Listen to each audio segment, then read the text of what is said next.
Beers with Chad. Hey everybody, what's up? Chad Wesley Smith here on a Thursday afternoon, getting ready for some Thursday night football. Beers with Chad. Today drinking from the MIA Beer Company, a very festive can. Looks like I'm up in the club with this one. Ultra Mix Double IPA, as always, delivered to me courtesy of the fine folks at Tavour.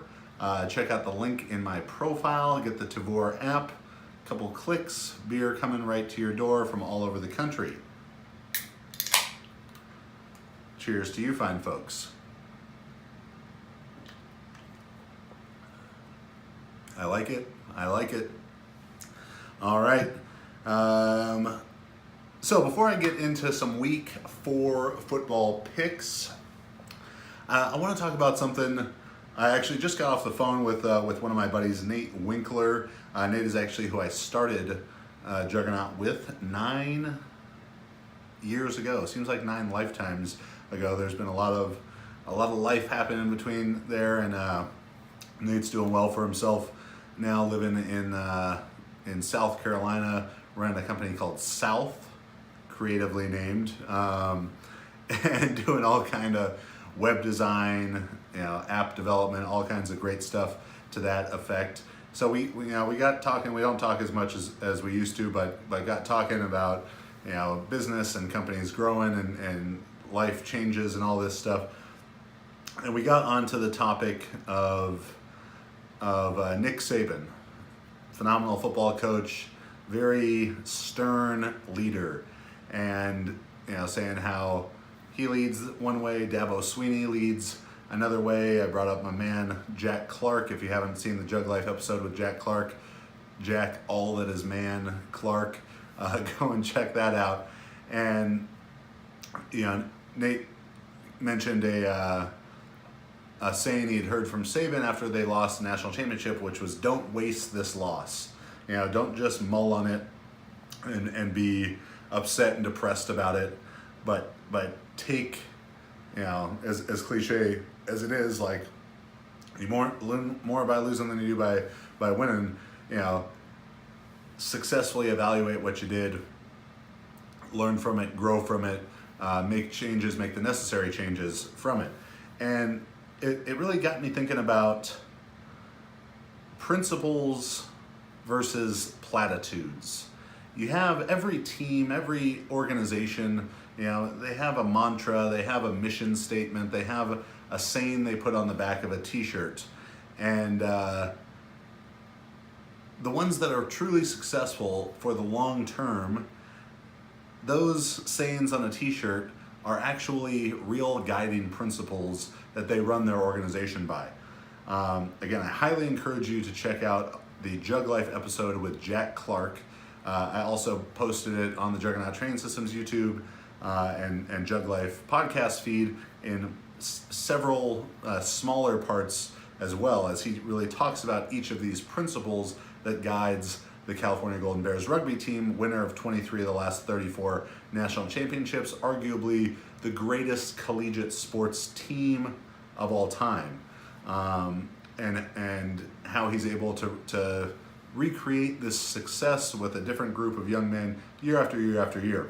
And it's because things like grateful for everything, entitled to nothing, expect everyone to lead, establish a common glossary, team first, self last, the things that guide Cal Rugby are not just words on the back of a t-shirt, or on the gym wall that you touch when you walk out to practice, but when your star player fucks up and you got to sit him down, the rules apply just the same then as they do for anyone else. That kind of leads me to think of a concept from one of my favorite books, a book called Season of Life by author Jeffrey Marks, in which he spends a year with a high school football team out in Maryland, and their coach, who was also a guy named Joe Ehrman, and Jeffrey Marks had been a ball boy for the Baltimore Colts as a kid, and as Joe Ehrman was a player and kind of this wild man in the 70s. But Joe eventually became a pastor and a high school football coach, and with his team, a very successful high school football team out there. They talked about having revolving integrity, and that means 360 degrees, whatever happens, you are guided by the same principles. And I think that's why you see these companies who can take the leap from just something being a platitude and maybe a cool saying or something to put on a t-shirt to principles, be successful for the long term. So I just encourage you today, as you listen to this, to think about what are the principles that guide your own life, your own training, your business, and what are the principles of the people that you listen to, that you interact with.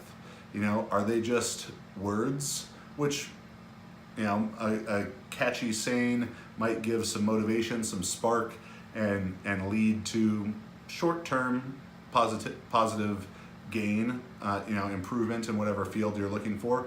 But if there's not true principles behind that guiding long-term decision making, that's all it's going to be, is that spark, and it's going to burn out sooner rather than later before you can take the step from motivation or inspiration and turn it into discipline and habit. So critically evaluate that for yourself.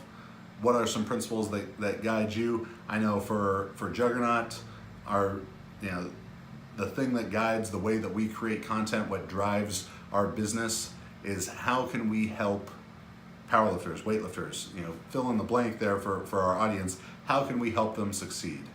How can we equip them with the knowledge to succeed, that we try and be descriptive rather than prescriptive? When people ask, how many times a week should I squat?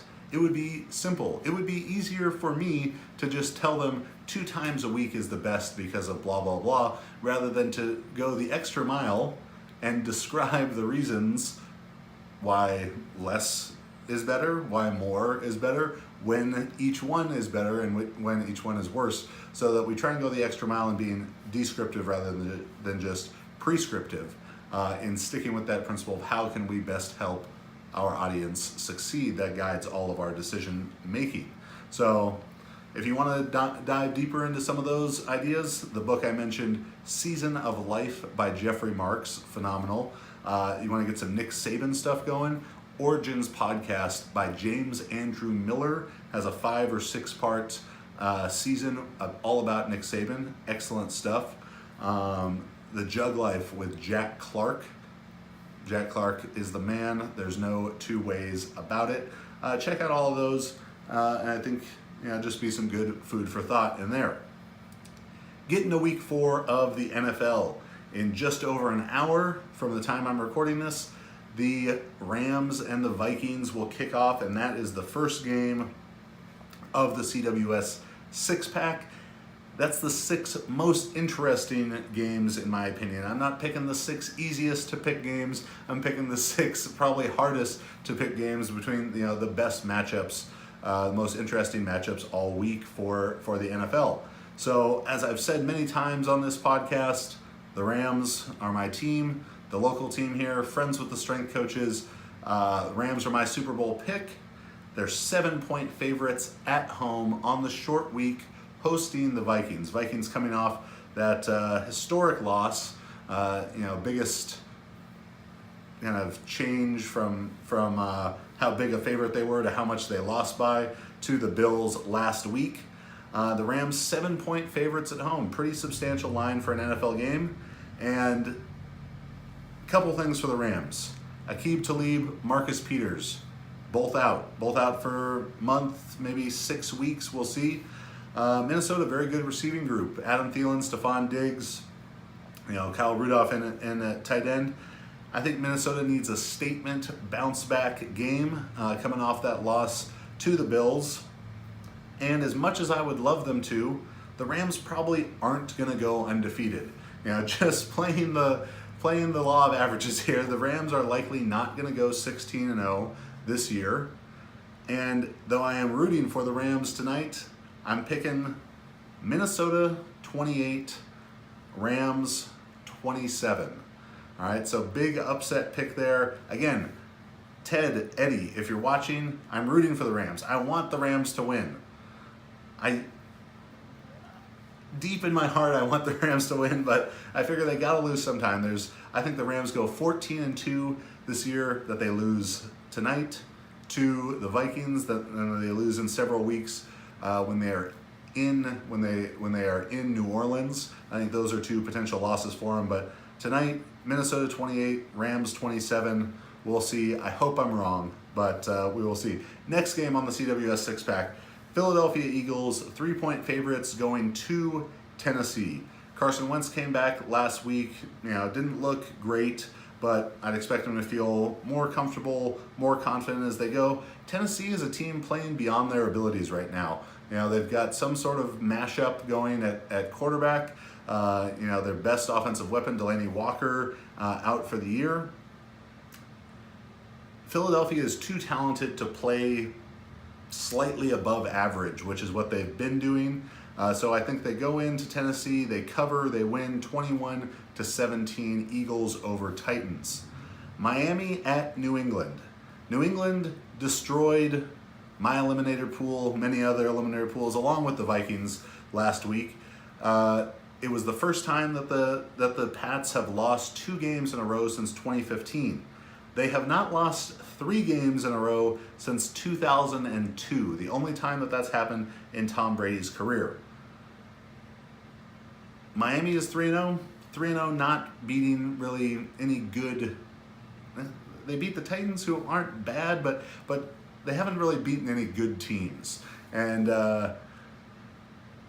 as I said to my buddies last week when we were making our eliminator pool picks, I can't imagine the Patriots losing 2 games in a row. Well, I really can't imagine them losing 3 in a row. So we're going to go New England 31, Miami 24. Cincinnati at Atlanta. Again, 2 teams that, like I talked about earlier this week in Tuesday's episode, the NFL has, I feel like, 2 really good teams in the Rams and the Chiefs. It has a lot of okay teams that are maybe talented, like the Eagles and the Vikings, who are playing a little bit below their ability. Teams like the Titans and the Dolphins, who are playing above their ability. That, though I know it's not going to happen, it wouldn't be. It seems like the NFL is kind of on track to have about 28 teams be 8-8, 2 teams be 12-4, 14-2, and a couple teams, the Bills and the Cardinals and the Raiders maybe only win 1, 2, or 3 games. And both of these teams are those teams that are playing probably a little bit below their level. Atlanta, let New Orleans come back on them last week, lost in overtime. They're hosting Cincinnati. Atlanta's defense is just beat up. They're missing both safeties. They're missing Deion Jones, and they're missing all those people. Like, they're gone, and they need them. Their team speed on defense has really taken a hit with those losses. And though A.J. Green did leave the game last week for Cincinnati, I know on Wednesday he practiced, Thursday he practiced. He looks like he's going to play and be in pretty good shape and be able to exploit those backup safeties starting for Atlanta. So Atlanta's 5-point favorites. I'm thinking Cincinnati goes in to Atlanta, wins 24-21. Baltimore-Pittsburgh, classic AFC North matchup. Been a great rivalry for a lot of times. Baltimore at Pittsburgh. Pittsburgh 2.5-point favorites. I don't know that Pittsburgh is back on track necessarily, but they did beat a pretty good Buccaneers team last week. They just seem so inconsistent in every sense of the word. Probably going back to what I talked about earlier in this podcast of principles versus platitudes. I think that there seem to be an organization run on a lot of platitudes rather than some really solid guiding principles, and that's why they seemingly year after year do not perform to the level of their talent. But I think the home team, it's just picking division games is tough. Like those are always a toss-up. Baltimore's looked great a couple times. They beat a solid Denver team last week, but here I'm going Pittsburgh 27, Baltimore 24. And in the Monday night matchup, the last of the CWS six-pack, we have my number 2 on the power rankings team, the Kansas City Chiefs, with everyone's, through 3 weeks MVP, Patrick Mahomes, going into Denver as 4.5-point favorites. Now, Denver, I think, coming into the season is a team that people were expecting probably to finish last in the AFC West. Case Keenum, not the sexiest of quarterbacks, but what Denver does have is they have great pass rushers in Von Miller and Nick Chubb, and they have very, very good corners, and that's a great combination to stop people. And though I don't think they stop Kansas City by any stretch, because it doesn't seem like anyone's stopping that Kansas City offense right now, it's a ton of fun to watch.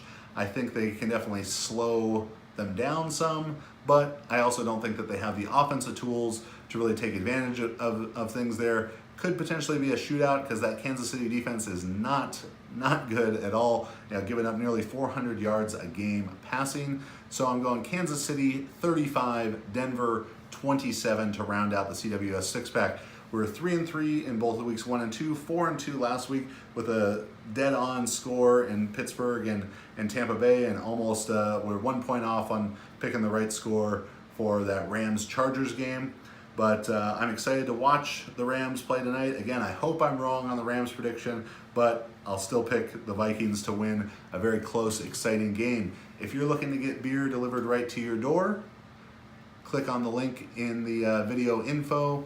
You can get the Tavour app on your phone, couple clicks, beer coming right to your door from all around the country, all around the world, just like this MIA Beer Company Ultra Mix Double IPA, 9%. Nothing like a good 9% double IPA on a Thursday afternoon.